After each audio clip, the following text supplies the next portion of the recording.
Welcome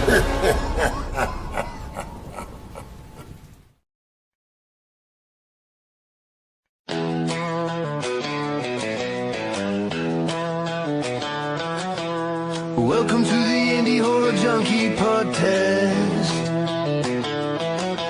where nightmares meet the light, shadows entwine. Tonight we dive deep into the horror scene, with Rod and Ricky in the asylum, Amy living the dream. Hear the howl of the night echo in your mind, where the rebels of fright, leaving no soul behind. Movers and shakers, we've got the scoop. Filmmakers and actors, they're part of our group. Indie horror lovers, gather all around, bringing the edge, where true tales are found. With every wound that bleeds, a story to tell. Join us, laugh, where the haunted begins.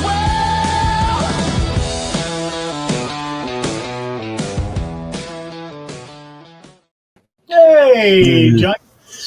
What's happening? New catchy tune. That was fun. I think it's a lot livelier, adds a little video and stuff, kind of just gives a whole encompassing, thing. But I like it. Yeah, we should release, because there's a full version too. Is there? Yeah, I'm going to release that somehow. I may put it on Amazon or wherever it is, $1 a download. Who knows? Go to our slush fund. So. How you doing, Lance? What's happening, man? Excuse me, Lunatic Lance. I got to get used to that, but I like that a lot. It's a nice ring to it. What does your mom think of the Lunatic Lance label? It shouldn't. Hopefully, it's not too fitting. Hopefully not. All right. Well, thank you guys for joining us. We have a really fun show here. Got David Summey that we're going to be introducing here shortly. But in the meantime, let's get some quick housekeeping. Mm-hmm. Asylum Amy will not be joining us tonight. She's got some stuff going on with the family, but she's excited to join us in our next week's podcast, which we're going to be promoting here today, that I'll be giving you some details on here shortly. But first and foremost, let's get the housekeeping done so we can bring on our guest. Go ahead, Lance, rip them off. First up, we got The Clock. Yeah. From Indie Horror Junkie, their first feature film. Oh, yeah. Available on almost all streaming platforms at this point. I see you updated it finally. It's available on Roku. What do you mean finally? I got around to it. And you guys can go to indiehorrorjunkie.com, order the Blu-ray. There's a ton of extras on the Blu-ray. Solid flick, good time. And the extras themselves is worth it. So we had a lot of fun doing the audio commentary and the featurette there on the Hickory Dickory Doom, which is the old-time radio show the film is based on. Absolutely. So that's a good one. Up from that, we got Reels of the Dead. Oh, yeah. That's going to be your horror anthology, right?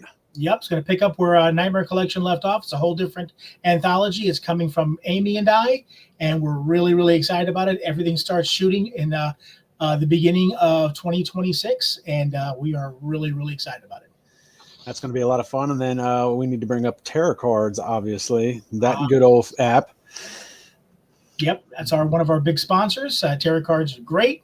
It's basically, just to give you the rundown, it's a free app, and let me emphasize free. So you can download it for free. And what it is it's a trading card game, but the trading cards are basically all these independent horror films from Bayview. The Clock's on there, and whenever you log on, you can start collecting your cards. But it also has a community, a lot of other people that have the apps and are collecting cards as well. So you can trade cards with them to try and fill out all your sets. I understand that if you get all the cards from one particular film, that it releases like bonus cards. They have autographed cards. Oh. Get printed cards. So it's so much stuff. And like I said, it's free. It's a cool trading card game, all of indie horror. So definitely, I highly recommend to go to tarotcards.com and get hooked up today. Yeah, that's the best part, is that it's concentrated indie horror. So Absolutely. Also, we have the Indie Horror Junkie Film Festival. Boy, look at you. Coming in MegaCon, March of 2026. March of 2026, going to be at MegaCon. We did this. This will be the third year for the Indie Horror Junkie Film Fest. We had a blast last year. Yes, we did. We're going to have some great stuff. We've already lined up some really cool stuff that unfortunately I can't tell you about just yet until everything is confirmed. But it's going to blow last year's out of the water. We're really excited about it. And as a matter of fact, if you have a short horror film or a feature-length horror film that you want to see play at the Indie Horror Junkie Film Fest, because it's at MegaCon, like Lance here explained, and MegaCon, we're going to have 250,000 plus people there that weekend. So you're going to have a huge audience, along with guests, a special guest that will bring in, vendors, everything else. If you have a film, submissions are still open. But I do want to tell you that the submission process is almost closed. And as a matter of fact, here's a little reminder for you.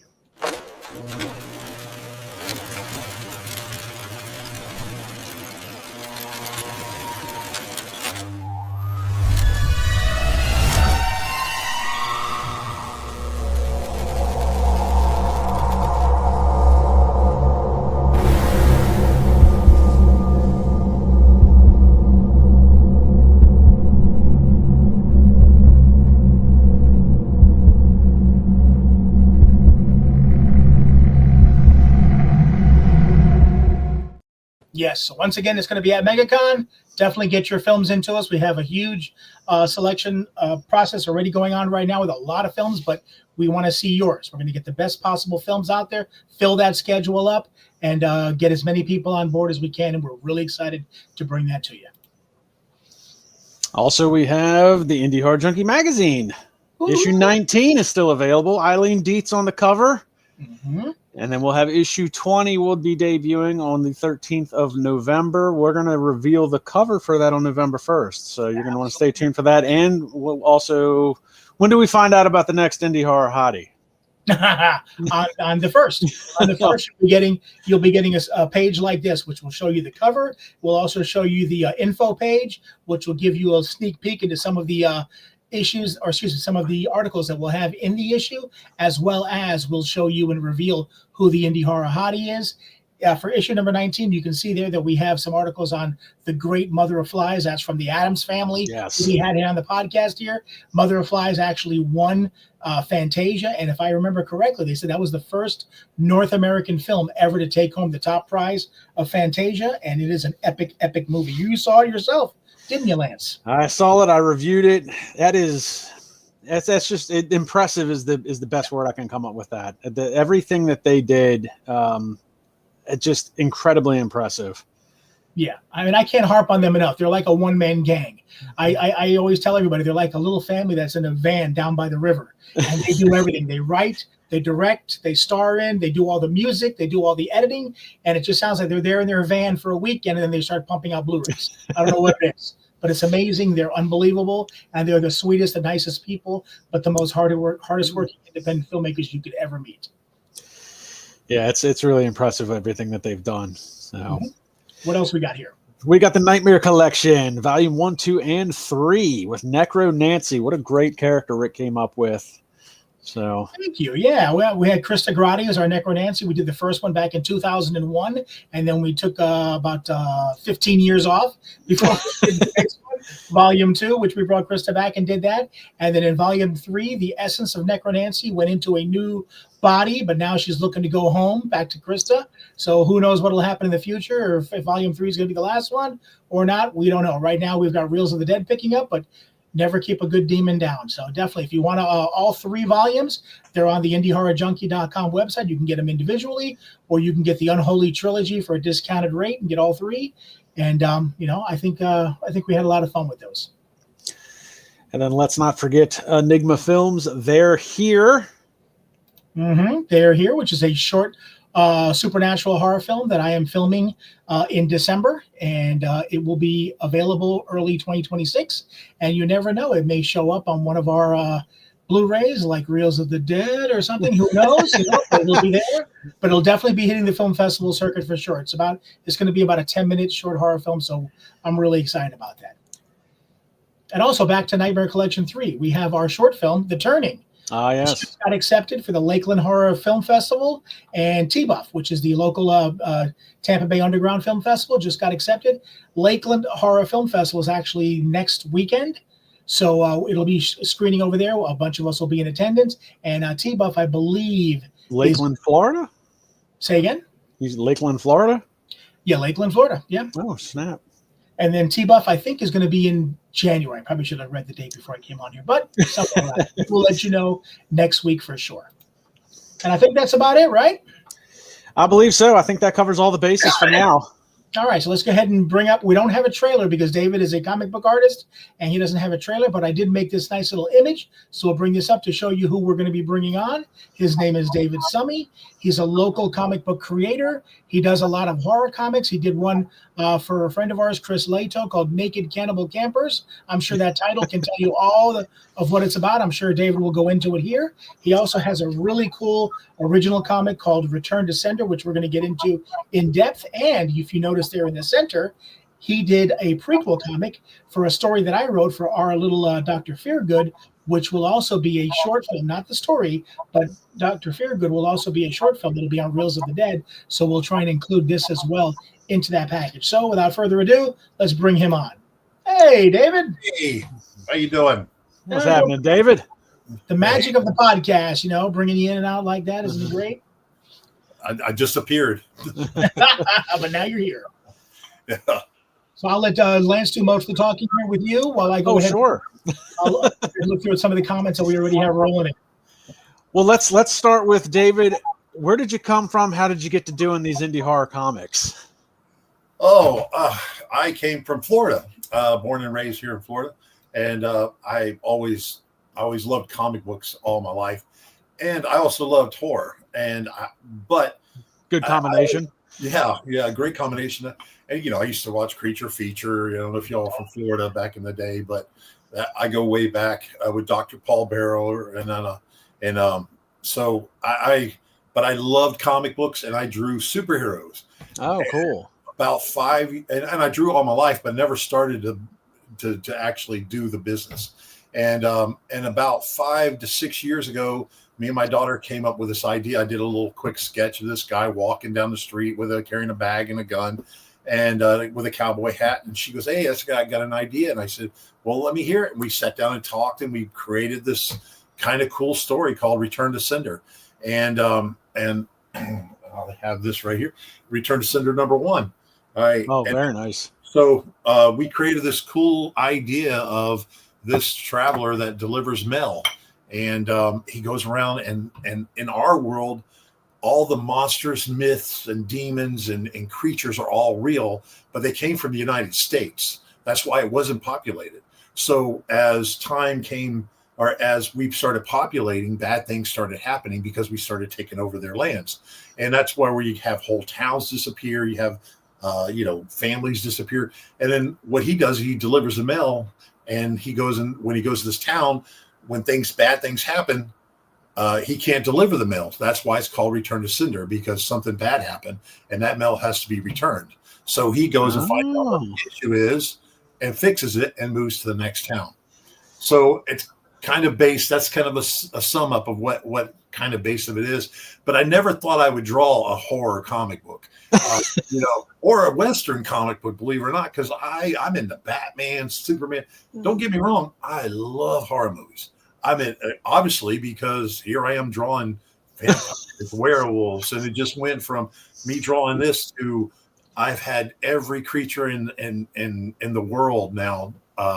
People want me to draw, and it just blossomed from there. Which I did not know that I had that love for that until now. I love drawing creatures. I love drawing monsters. And you've only been doing this for, you said, like 5-6 years? I drew all my life. I've been drawing all my life. But it was superheroes. It was Batman, Wolverine. I can draw Batman and Wolverine, but with my eyes closed. But I never thought I would draw werewolves, monsters, in Western, and I never thought I would draw from a movie, Naked Cannibal Campers, about 3 witches in the woods that stay young by eating people, and they, it's an awesome concept. It's got a Hallmark movie written all over it. I got a couple Hallmark cards with that on it. I just by me, of course, but yeah. I never thought this would blossom into something that it just took off. My comic books went all over the world through Kickstarter, and I never thought I would be sending comic books to Australia, to Germany, to Europe, to Mexico, to Canada, all over the world. And thanks to my fans, it kicked off pretty good. So what were you doing before this came along? Well, when I started, when I was younger, I wrestled in high school, but then my love for wrestling went into wrestling for WCW. And then I wrestled there for about 2 years, and then wrestled locally for about 10 years after that. I never stopped. I mean, I love physical contact, of course. I did a little Ultimate Fighting also. And, I went to bouncing. My job, though, is logistics. I'm a logistics manager. I make things happen on the road. So you see big trucks go by, it's probably me telling them what to do. But it is fascinating to go from wrestling to UFC fighting, bouncing, logistics, and then horror comics. Oh yeah, I've done it all. What I like doing is if I like doing it, I jump for it. Like in high school, I liked tower climbing kind of thing, and then I wind up doing it over summer, working for a tower company, and then I went from that to when I graduated, I was a foreman for a tower company. It kind of was cool, but then again, I realized that wasn't a job that was gonna, I could die. But then I went to wrestling, and I probably could have died there too. But it's something I just enjoy doing. It's a physical contact plus art. It's just as you see, I got a passion for it, and of course Batman and Wolverine and all the characters. I mean, I could name off a million characters that I have. I'd say Batman's my favorite, but because my office is filled with Batman. It's got the blue and it's painted. But it's my bad office. But my wife takes over, and I just have to come in here every now and then. Well, before we get more into the horror comics and this, then I do have to ask you one question about wrestling. Yes. Who was the most famous person that you actually got in there and mixed it up with in the ring? Oh, Sid Vicious, Van Vader, Rick Rude, Barry Windham, Max Payne, Ric Flair. I mean, you name it, I wrestled them. I was the baby, so I wrestled all the bad guys mostly. Now, were you? What do they refer to that as a jobber? I guess. At first, I was a jobber. Yeah, I started as a jobber. I worked my way into some house matches and started becoming Dave Thunderbird, and then I started as Dave Dunlop as a jobber, and then as a jobber you did all kinds of things. For instance, when I first met Ric Flair, I was playing a security guard, and then Ric Flair and Barry Windham got in a fight outside. And Dusty Rhodes was the director at the time for WCW. And my job was to pull them apart until other security people came in, and it was a big mess. We wind up tearing up this Mercedes, and luckily it was a rental. But that's when I met Ric Flair, and then about 2 weeks later, I wrestled Barry Windham for the Florida Heavyweight Championship belt. Oh wow! It was kind of cool. I'll tell you one story about Ric Flair. I was in Ybor about, I don't know, maybe a month or two later, and with my friends, and that was one of the times I came back to Tampa, and we were walking around with friends. We go into one of the bars, and then I'm just walking. I walk in, and I hear, "Woo, Dave!" And I turn around. There's Ric Flair at the bar with a couple of wrestlers, and I'm still a big fan. I'm like, Ric Flair. Oh my God, it's Ric. So I walk over there. My friends are behind me, and he gets me a shot. We take a shot. We're talking a little bit, and my friends are pulling my shirt, and I'm thinking they want to go, and I'm like, oh man, Ric Flair. I want to talk and hang out with my buddy, Ric Flair. And then they're like pulling my shirt. Come on, and I'm thinking, okay, we'll leave. Okay, Ric Flair. See y'all later. We're gonna go, and we walk out, and they're mad at me, and I'm thinking, why are y'all mad at me? And I go, what's wrong? Why are y'all mad at me? Come on. I was just talking to Ric Flair for a few minutes. He goes, no, we're mad because you didn't introduce us to Ric Flair. But I was such a, you're talking to Ric Flair, I didn't to anybody. So, but it was kind of funny. That's one of my funny stories. So was the Naked Cannibal Campers, was that your first foray into horror comics? No, Return to Cinder was, and then you did that before that, okay? Yeah. I did the whole thing, Kickstarter, Me and my daughter kind of, like I said, came up with it, and then I just had this drive, and I had two guys help me write, but it just wasn't the feel I wanted. And they were friends from school, and when I was in high school, and they helped me, and they did about maybe 20% of the writing. But I just wasn't I wanted a detective feel. I wanted, that it's a dark, scary night. I love the rain when it's raining, kind of that feel, and of him narrating this story. And I just couldn't do it. So one day I'm driving down to Miami, and I just put my phone on record, and I just started telling this story that I wanted, because I wanted him, the other two, because I'm thinking I'm an artist, not a writer. So I'm like, see dog run, I draw dog running. I don't go dog go. Yeah. Look, the dog is running fast. All right. So I never thought I would write a story, and so I just started telling the story and using about a little bit of parts, because they can come up with some great ideas. And so and it texted as I was talking. And so I finally, just about when I got to Miami, I just sent it to them. I said, this is kind of what I want. And they go, why don't you write it yourself? It's good. And I go, well, okay, I'll finish it. And then of course I had my buddy Vince. I think you've met Vince, Ricky. Mm-hmm. Vince is worked for Marvel and DC as a shadow inker, and I've known him for 20 years, because I did try to do this when I was in my 20s with Vince. And then that's another story. We'll go into that maybe a little later. And it was a horror story, believe it or not. It was about vampires. Nice. So actually, I guess I am into horror stories. I guess so, yeah. That was called Unforgiven Bloodlust. Maybe I'll bring that back. It's kind of a cool idea. So, Vince came up and messaged me, and he saw that I was having a little issues, and he goes, I see you're kind of stuck at this thing. You want me to come over and talk with you? I said, sure. And he looked at it. He came over, looked at all I had, and he goes, well, you're done almost. I mean, yeah. He goes, well, the story is good. What else do you want to finish it with? And he wind up just coaching me into finishing it. And that's all I needed was a push, because just like making movies, it's kind of a scary thing to be a part of this, creation process, and wondering if people are going to like it. And and it's amazing. Like, I respect Rick, and then Rick tells me my comic book is good. That's a big deal to me. That's like, wow, here's a director, and somebody that's in this art, and he likes my book. And I've had people tell me, this is my most favorite indie comic book ever, and I'll tell you one funny thing about the Return to Sender. The first time I had a review on it, it was a podcast, and the guy was like, he was holding up this comic book, and he had the intro like y'all do. He goes, Return to Sender, I got a problem with it. And I freaked out. I'm like, holy cow, what? And then he did the little intro, and then and then all of a sudden he come back and goes, yeah, Return to Sender, great cover. By the way, I won an award for the first page, splash page of the year for Indie Comics. Wow.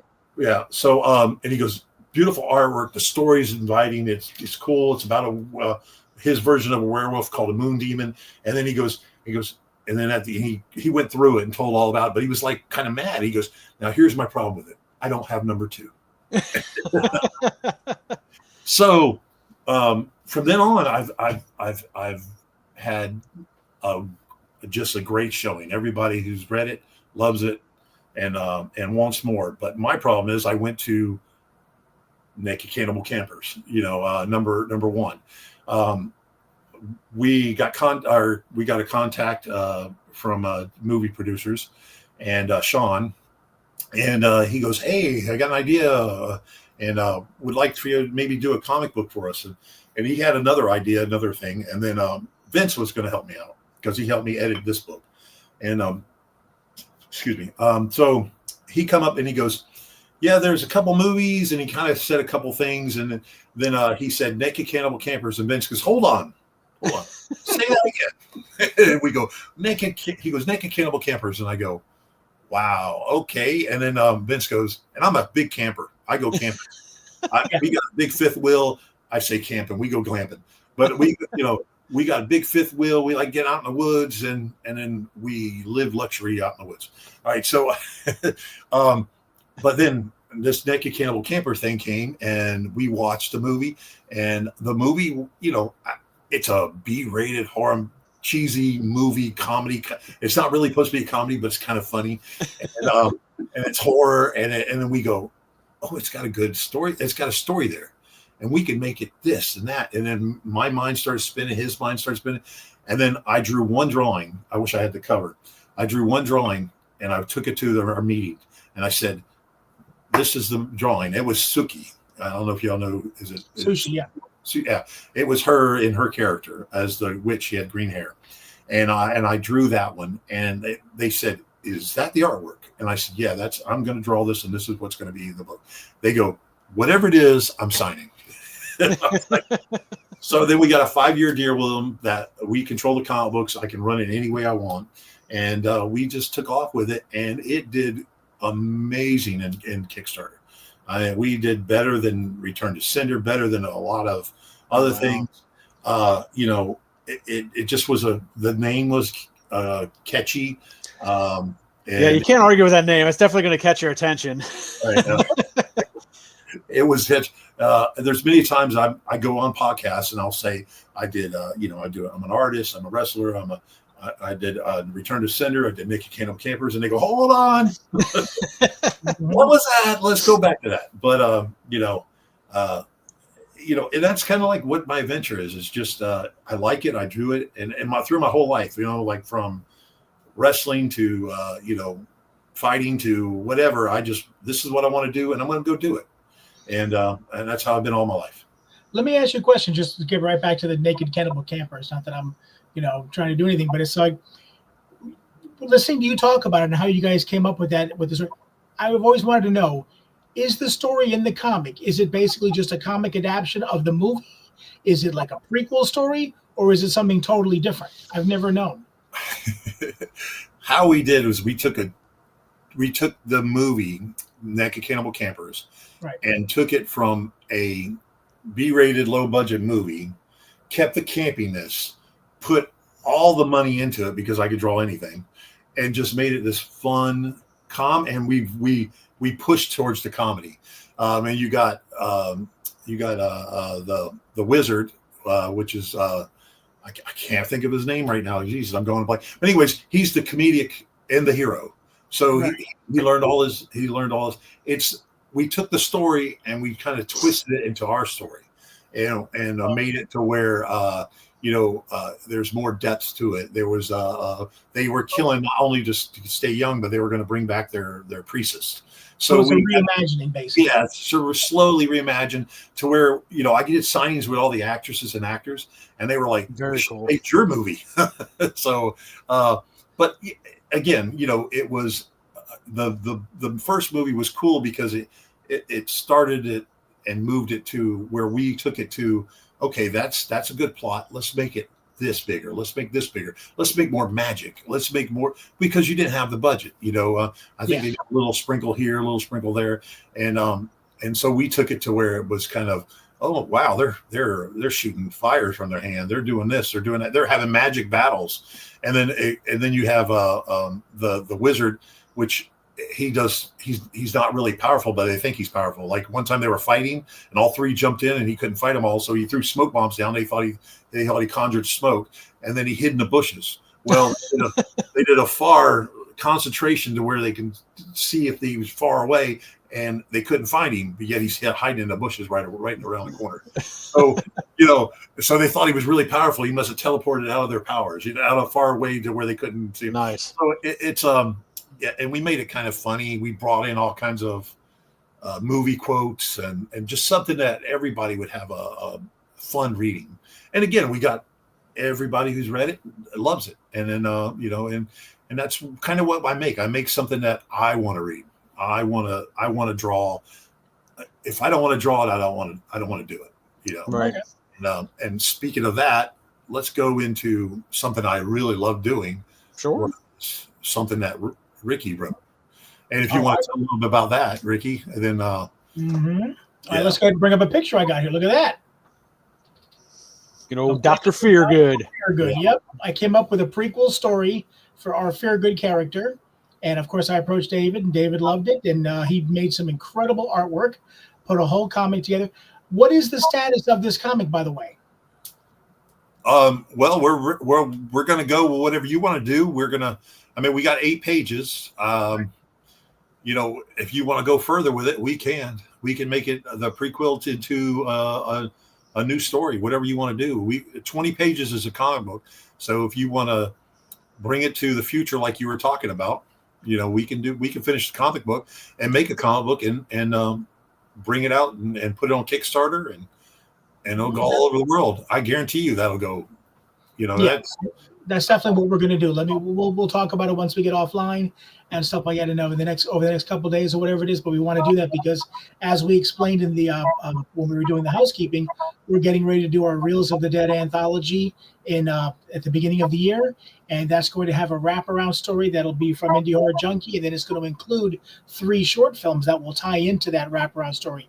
And one of the short films is called Fear Good, which is an original story with our Dr. Feargood character.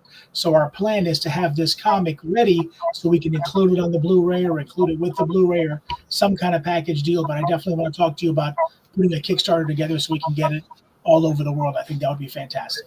There you go. Breaking news on the podcast. And I'm behind the stories, but and I don't know if you're going to say that.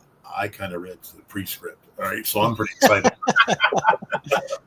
Well, I also have some other images here from you. Let's go over them real quick here. Talking about your superheroes. I put this together here. Oh, yeah. Wow. About each of those images.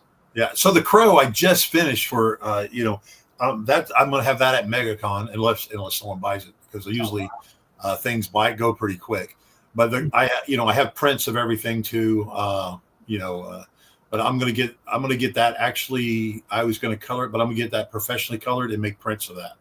I have a guy in the Philippines that are amazing. He did the one in the middle, the colors in the middle, and he just does really well with my dark colors. He'll take. I'm a dark artist, and again, I didn't kind of realize this, because I love comic books to superheroes and stuff, and I didn't realize how dark I like. I like things to be dark, so gives it more definition, and it kind of bleeds into my horror film, artwork stuff. So it kind of fits right in.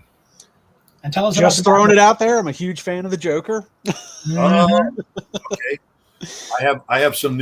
I love the Joker. I have some big time. Every time I draw the Joker, though, it sells. I can't keep it. I just drew Harley Quinn, Batman, and the Joker, and it was gone in minutes. Nice. Yeah. And what's that Batman cover about? That's Absolute Batman. It's called it's a blank cover, and Marvel, DC, and other comic books, and I have them on my own too. They have blank covers for artists to draw on. So that's Absolute Batman, where they change him to this big muscle-bound guy like that. He's got spikes, and his actual bat sign comes off and becomes an axe. That's pretty cool. This is actually what DC's doing. It's called Absolute Batman. And he's like 7 foot tall, and he's just a monster. So it's kind of, you see what he is. That's him, and that's what he looks like. He's pretty badass. And then so I got blank covers. I draw all kinds of blank covers, and I even have my own Return to Cinder blank covers for people who love my work. And it's kind of cool. I have several ones I drew that actually went overseas. Was Venom fighting my Return to Cinder, but it's kind of fun that people want Return to Cinder blank covers. Every time I go to a con, especially, they go, "Oh, can you do this with your character? Can you do this with your character?" And it's kind of fun. Very cool. I also have this image right here. There's a Joker. Nice. Harley, and is that Bane? I'm zooming, and Two-Face. Yep. And that's an older one, but it turned out really good. I mean, I drew that probably about 4 years ago. Wow. Very cool.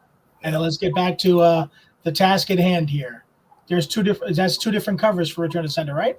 Right. No, actually, the second the Return to Cinder cover is there, but the other one is a print or a pinup that I did.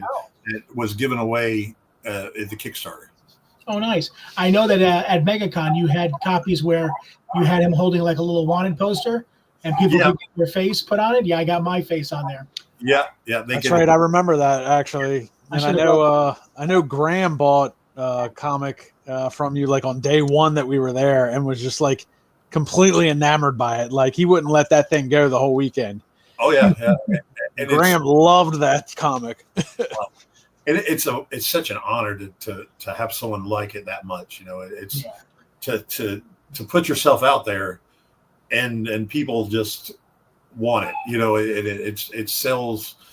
I mean, I can't keep them in. It's just so it goes and goes. It's so awesome that like I'll bring so much and not think I need them. You know, I'll bring a box of them and then next thing I know they're all gone. You know, and I don't sell them expensive. You know, I sign them and I don't sell them. I think they're $10 each, and you know, but the wanted posters are $30, and I put whatever you want in the wanted poster, so it's blank. It's like a blank cover, but it's blank there. And then I'll draw. I've had anywhere from werewolf to Frankenstein to, I mean, the most scariest thing I did was Rick. Hey. Okay. And then, but it's just so amazing. They want Pikachu to, and I have one for naked cannibal campers with a crystal ball. Oh. And one, speaking of Pikachu, one dad wanted the naked cannibal campers, but had kids, so he wanted me to draw Pikachu in the crystal ball, so that way the kids won't think it's a bad comic book. Nice. I do have a question for you here that just came up on the chat from Tarot Cards. Have you ever done any sketch cards for like Topps, Upper Deck, or Rittenhouse, etc.? No, but I do sketch cards. And speaking of tarot cards, what was cool on the Kickstarter of Naked Cannibal Campers, one of the things I gave out is that I drew each character as a tarot card. Oh, so really? when you get to a certain level, you got a tarot card. Everybody, and they wind up with like 4 or 5 different tarot cards because it did really well. And so each level I hit, I would design a tarot card and make it look like an old style. But then you had all the 3 witches. Then you had the character, the mother witch that we were bringing back. You had that on there.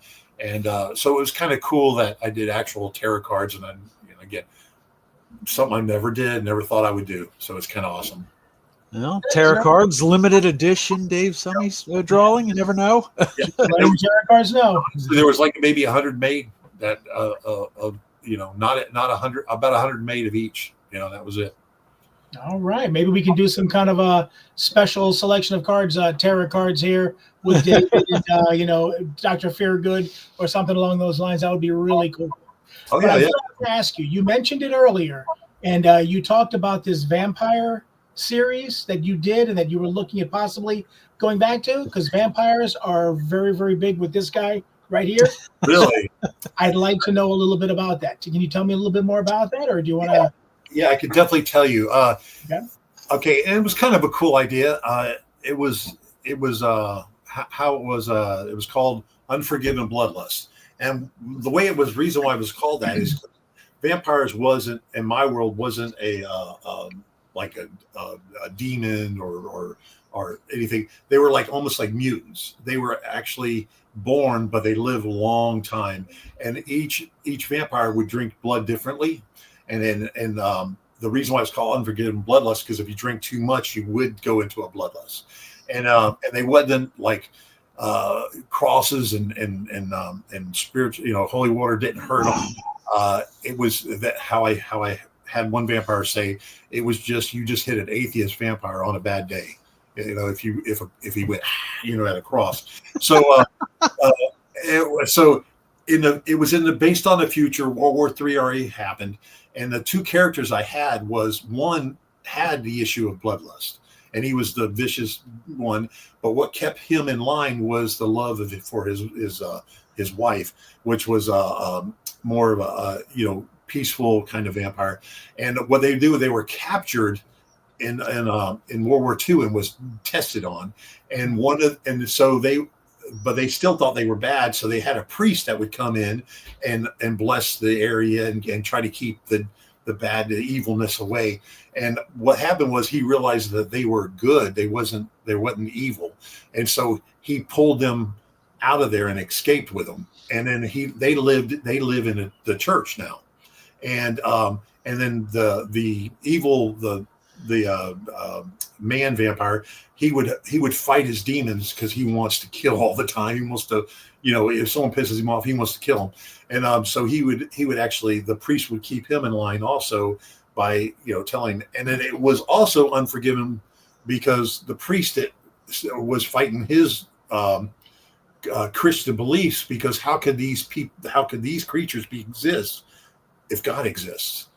Or would God let these creatures exist and do what they do? So he was always fighting battle, but yet he knew they were good. So it was a constant twist on feelings but they would go around and help other people and help vampires and stop vampires from being bad.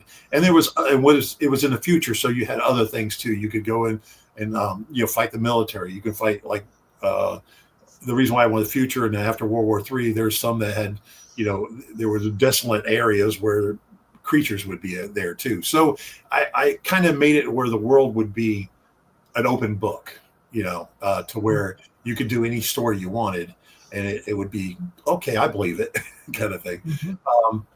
I had this whole thing in my head, and we started drawing it, and we got almost the first page done. We had almost our first comic book done, and then we had the back like 6 issues kind of lined up, and then that's when Diamond was big, and they had a lot of indie comic books coming out, and you put your comic book in there in the Diamond book that's sent everywhere, and it was like, if you got 10,000, I'm trying to remember all this because it was like years ago, it had 10,000 orders, it would come to print. So it would keep sending out every month until it got 10,000 orders. Right. So it took a year until you get 10,000 orders. Well, they wanted to stop all these indie books coming out. And so what they did was, after the first time, they started charging people $500. Oh, that sucks. So there goes at the time I was 20 something, so I didn't have $500. So there goes, okay, I had to pull out. And then so that's kind of a story that's been buried for years, unfortunately. Yeah. I have some of the original artwork still, and it's pretty cool. Vince was my inker back then, and he would ink it. And because I was afraid. You see, I'm not afraid now to do inks, but I was afraid to do inks. I was a pencil artist, and I was afraid because I erase a lot, because you mess up a lot. And I'm like, man. And then until I realized whiteout's your friend. And then now I've done it so much, I hardly mess up. But yeah, I didn't realize you can white out stuff and just draw over it. Yeah. And while we were talking there, we had when we were talking about the tarot cards and stuff like that, we had tarot cards chime in here saying that he's sorry, obviously he missed the Naked Cannibal Campers. But we also talked about possibly doing something combo with him and Indie Horror Junkie and yourself for doing tarot cards. And he said, you got it. So that's it. Breaking news. Let's do it. We're going to do it. Yeah, I'll get the 3 of us together, and we'll figure something out. But I think that could be a great cross-promotion between all 3 of us. That'd be great. Yeah. I wish I had some of those tarot cards. They were really unique. I mean, they look like old tarot cards, too. I made them look old. I made them look, simple artwork, kind of back in the day, like you would pull up an old tarot card. It was, and then on the other side, it said Naked Cannibal Campers, and it was like a full card. It was kind of, and I made it myself. I didn't have it, I printed it up at Staples. Oh, Staples. Wow. Yeah. Yeah, because I got a cut board. I cut them all myself. There was 100 of them each, and I'm like, because I have them out by hand. I have the script I'm writing called Yard Sale Massacre that I'm really excited about. That sounds amazing, by the way. It's a great story. I love it. I've got to finish it. But in the scene, we have them visiting some yard sale, and one of our main characters gets into like a bidding war with this 9-year-old kid over this collection of the clock trading cards. When he's talking about it. So I kept saying, man, I've got to do that, because in that way I can print them out, put the clock trading cards in the movie, and then I can keep them. That'd be really cool. So yeah, I'm just throwing it out there. If I saw a movie title that said Yard Sale Massacre, I would immediately watch it. Okay. Oh, yeah. That sounds like it. Just the title sounds like it's right up my alley. Oh, I love that. If it was good enough, I wouldn't go any more yard selling. Absolutely. So I'm probably going to have to finish that one up sometime. I'm almost done with that script, but I'm Actually, that's what I say when my wife goes yard selling. It's a massacre. It takes all our money. Yeah, I love yard sales. Home, and like we're like we actually avoid them like the plague now because we don't need any more stuff. We got right. What are we going to do? House is full. Yeah, you should see my house. But I will tell you one quick story, though, since you're a wrestling guy and everything. I went to one yard sale probably about a year ago. And obviously the guy was a huge wrestling fan. I don't really know anything about wrestling. And he had this championship belt laying out on the back of his car. And it was heavy. It was like a big leather belt with the little gold plates and this and that. And I was looking at it, and it had some autographs and stuff on it, but I didn't recognize a single autograph. So as I was admiring it, the guy walked up behind me and goes, "What would you offer me for it?" And I started laughing, and I said, I wouldn't even know what to offer because I don't know anything about it. I don't know what these would even be worth. And he asked me, he goes, "Would you give me $2 for it?" I said, $2? Yeah, I'll give you $2 because it even came with a case and everything. I said, I'll give it to my nephew, if anything. So, of course, I got it. I took pictures of it. I put it on Facebook, which you can find them on my Facebook page. And the reason I put it on there was because I wanted people to help me identify the autographs because I had no idea. One of them was that guy, Benoit, who killed his whole family. Chris Benoit. So that's why he wanted $2 for it. Right, maybe so. So I figured, okay. So, and then another guy told me, says, I would put it on eBay, see what it goes for. So I figured, okay, yeah, because I really don't want it around. I don't want that Benoit stuff here or whatever. I put it up on eBay, and in 2 weeks, I sold it for $500. Wow. So it was a nice return on investment. I was gonna say, that's a good ROI. Yard sales. I'll be honest with you. I got my belt in my bedroom in there, but I got a wrestling belt too. The Florida. Yeah, but you won yours, right? Yeah, exactly. You see, I bought mine, so a little different, but yeah, good deal. But as far as let's get back to horror comics because I'm a big fan of horror comics. I read the Tales from the Crypt, the EC comics way back in the day, and I love that kind of stuff. I eat that kind of stuff up. So with yours, I know you said now you've gotten into it. Now this is like a calling for you and stuff like that. Was that Return to Sender when you and your daughter put that together? Was that your first real feeling that this could be something cool, or did you kind of have the itch prior to that and were tinkering around with some stuff? I mean, how did the calling for the horror comics for you actually start? Well, talking to you guys, I guess it started 20 years ago. No, I always loved vampires. Like you're saying, vampires. Vampires were always the coolest thing. Werewolves, coolest thing. Matter of fact, in my first Return to Cinder is my version of a werewolf called a moon demon. I'll tell you a little bit. I do have 6 issues planned out. It's been 3 years since I haven't done number 2, and I should, and I'm going to do it. My next, if you look at the antagonizing person at the end, again, this is new news for everybody. It's Dracula. So, yeah. Pay attention, everybody. Yeah, you don't know it. It doesn't say it, but it's our version of Dracula. And I will show you the picture real quick. But so he's going to be the main evil guy through the whole 6 issues. And every issue we were going to go to. Oh, look at that. Nice. I was going to say, you've got to get that done now because remember, that one guy who's pissed off at you waiting for issue number 2, he's got to be infuriated by now. He is. Matt, I got this one guy who comes to me every time. That's the one the guy said that's his favorite comic book. He just, he loves my stuff. Don't get me wrong. He comes, he always gets something, but he's like, "Is number 2 coming out?" And I have it, we have it sitting here. And again, me working and I just got a new logistics manager job. And it's taken up a bunch of my time, but that don't mean I stopped drawing. And also it's hard to say no to somebody when they want artwork done. Like you came to me with a great idea. How can I not say no to that? I mean, I love it. It's like, oh, I got to do that. Like I have this, I got commissions coming up. I got Maleficent with having her dragon wrap around her and holding in her hand the head of the dragon. Okay. But she's more of a comic bookish kind of a beautiful, Maleficent. And then so, these ideas from other people just make you want to, jump into it and draw. But I'm going to do number 2, number 3, and what we're going to do is my versions of the Universal Monster. So the next one is going to be my version of the creature from Black Lagoon. And it's kind of unique and it's kind of a story. And then we got a very unique story with Frankenstein.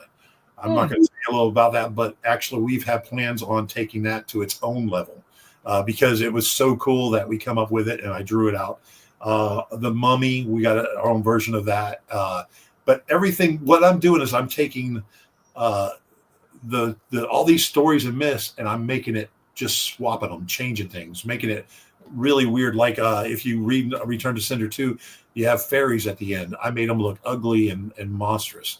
And so it's, you gotta, I don't want to have the regular standard creatures, like my werewolf, he has these things that come out of his back. What they are, and again, later on, you'll know in the story, they're actually his wings that were burned off. He's a demon. So, and so they look like hooks that just, it's part of without the wings. So it's kind of like little stories that you kind of, oh, that's cool. Oh, that's cool. So I got a lot planned. It's just time-wise. I guess both of y'all know that. You better get cracking, man. Yeah, I know. If you got a lot, it's hard to step away from and create your own world. If well, and you also do all of the drawing by hand. It's not like you're doing like computer generated stuff. It's legit drawn by hand. Yeah, everything's pencil to paper, then pen, ink it, and then. How long does it take you to do like a page? It depends. It takes more time to think it up than it does to actually do it. Okay. Don't get me wrong, it's still 6 hours to 8 hours worth of work. Right. Because of the detail I want to put in it. But if I draw, I'm a fast artist. I didn't realize how fast I am. But and Rick, you've seen it, I'm drawing these faces, and 5 minutes, 10 minutes, I got this portrait, or this face of a werewolf or Frankenstein or whatever on the covers. I said, come back in 5 minutes, I got you. And so I can put like the Crow. My thing is like if it's something new, I haven't drawn a crow since I was a teenager probably, and so I would draw it and leave it alone for about a day or two and come back to it. I draw an hour and leave it alone because it's so that had so much detail in it, and I would come up better idea. I would like, what do I do here? I don't know. Let me stop. So that took me 3 weeks to do, but it actually took me probably 6 hours to draw. But it was a little at a time because I gotcha. With so much detail. Now there's things like, if you want me to draw Batman, I can sit down and do a 11 by 17 Batman, and you'll like, holy cow, because I know that like blindly. But something new, in detail, it just, I wake up in the middle of the night and start drawing. My wife thinks I'm here. I mean, she might not be wrong, but I'll take this from Vince. My wife's not into comic books at all. And here I am, a 6'4" guy, 300 pounds, a wrestler, right? And then she married this guy that draws comic books and watches cartoons. But she goes, what my buddy Vince says, she's not into comic books, but she's into me, so I'm lucky, Yeah. So I'm very lucky to have someone that supports me in anything I do. So I met her at MegaCon, right? That was the one. Yeah, very, very sweet lady, and I can definitely tell she's into you. Yeah. And I love it when she's at cons because she's so organized and she knows me. So I'll, like, a customer will come up and I'll start talking too much, but I'll start talking and I'll go, wait a minute, I'll get you, and I'll put my hand out, and my wife puts something in my hand that I need to hit, and it's like that's how she knows me so well. But she don't like going to cons. But I like her there. One, she's pretty, and then she helps people feel comfortable, because here I am, this 6'4", 300 pound guy, and then standing there going, "Hey, you want to buy a comic book?" Well, she looked like she was having fun at MegaCon the couple times that I ran into her. She loved it. She loved it. Yeah, she not that she hates it. It's just not a thing, I can see. I'll wear a Batman shirt, and she goes, "I can't really take you serious right now." But I'll tell you what, I got her wearing Batman shirts now. So I told her I'm wearing her down. So yeah. Well, go ahead. I was going to say we're running down on time here, but something I did want to mention to you when you talked about the vampires and stuff like that. Yeah, Werewolves are probably my number one favorite. I love werewolves. I even have a script called Lycanthrope that I'm hoping one day to make. That's my Raiders of the Lost Ark kind of thing that I'm waiting for. But vampires are huge for me because my father was big into vampires. And vampires, obviously, you've seen stories and movies and everything about them throughout history. So to me, for it to be something that really catches you, you got to almost try to find something new, some new angle. To me, one of the coolest angles I ever saw in a vampire movie was from a movie called Dracula 2000. Did you ever see that movie? Oh, yeah. I really enjoyed that movie because if you watch the end, and this is going to be a spoiler for anybody who hasn't seen it, but it's a 20-year-old movie, so tough, okay? but at the end of the movie, you find out that the Dracula was actually Judas, and it explains the whole thing as to what he did and how it was, and with the gold coins and everything. And I thought that was so cool because I had never thought about that before, and the way they explained it, it made sense. A fallen angel, what I'm saying, and he, wow, it's just cool. So I would love to try and develop something that really does it from a different perspective. I'm actually, one of the scripts that I'm writing right now is for a script called The Familiar, and I'm really excited about that one because it's basically about this guy who becomes a vampire familiar who was going to commit suicide because his wife had passed away, and he becomes this familiar for this vampire with the promise that he's going to give him eternal life eventually.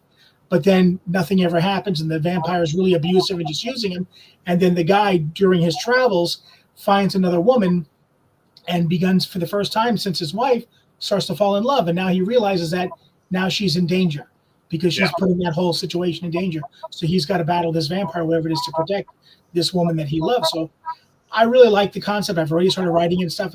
But then again, I've got probably 70 scripts on my computer right now. They're in various stages of writing or either finished or need to be polished or whatever. And that's what I'll do. I'll get an idea. I'll start it kind of like you with the comics. I'll get it, draw a little bit of whatever, and then file it. And I may or may not come back to it or move on to something else. But eventually the thing will bite me and I'll come back and say, okay, I got something now, and pick up where I left off with it. So it's a lot like what you do with your drawings.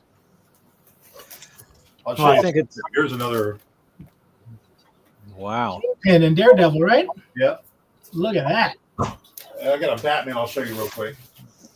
This don't have paper on it. So.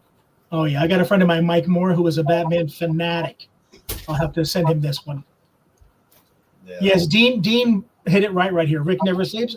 That is the truest statement I've ever heard. I don't know what it is. I go to sleep late at night. I'm usually up very early in the morning or in the middle of the night or whatever. Sometimes I'll come sit on my computer because I'll get an idea and I at least want to get it on paper before I forget it. Back in the day, I used to have a little notebook on my bed. So whenever I'd have like a nightmare, some people can't stand having nightmares. They're scared. Love Rick uses it as inspiration. I love it. Whenever I get a nightmare, I try to write it down. I'm like, that's going to make a good movie. So yeah, I'm a freak.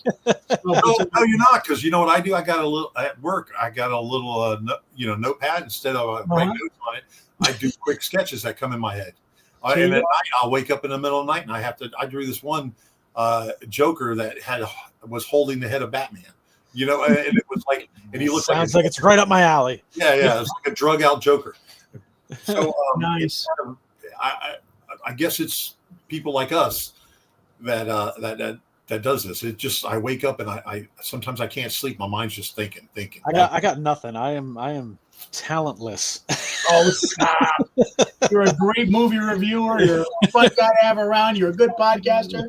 You got a lot of many talents. But to me, with the whole sleeping thing or whatever it is, in the immortal words of John Bon Jovi, I'll sleep when I'm dead. So I'll play catch up then. All right, well, we're getting ready to close out the show here today. I really want to thank you, David, for stopping by. This could have gone on another hour, but now look at all the business we were able to accomplish. We got a deal going on with tarot cards here. We're going to make another horror comic. We're going to figure out Fear Good. So, yeah, a lot of exciting stuff happening, and we're going to have you right in the thick of it. All right. All right. Well, thank you again for joining us. I'm going to take you off stage for a moment. Let's close the show out, and then we'll come back and give you a proper. Wait. Where can people find David? Oh, yes. Thank you. See, Lance, you are talented. On basically on Facebook and Instagram. Yeah. RMD Comics on Instagram.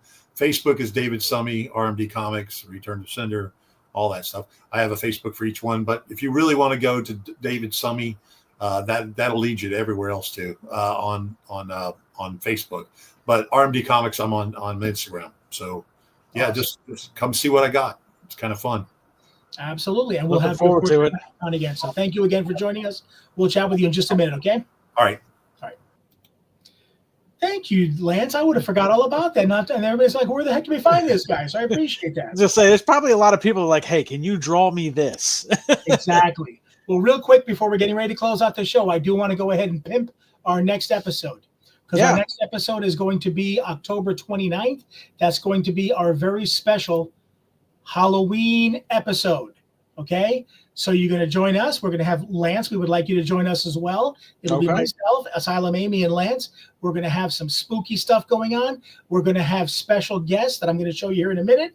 And we're going to be giving away prizes. We're going to be giving away physical print copies of the Indie Horror Junkie magazine. I also have Joe Lamb, who is the writer and director of the movie The Fetus. He's got a hardcover book called Delivering the Fetus that actually gets released on Halloween Day. He is sending us a copy right now that we are going to be giving away on the podcast. So mark it down, join us, and our special guest for the podcast is going to be Celeste Blandon, who was one of our indie horror hotties, and Jake, I'm not going to pronounce this correctly, but Kopernika?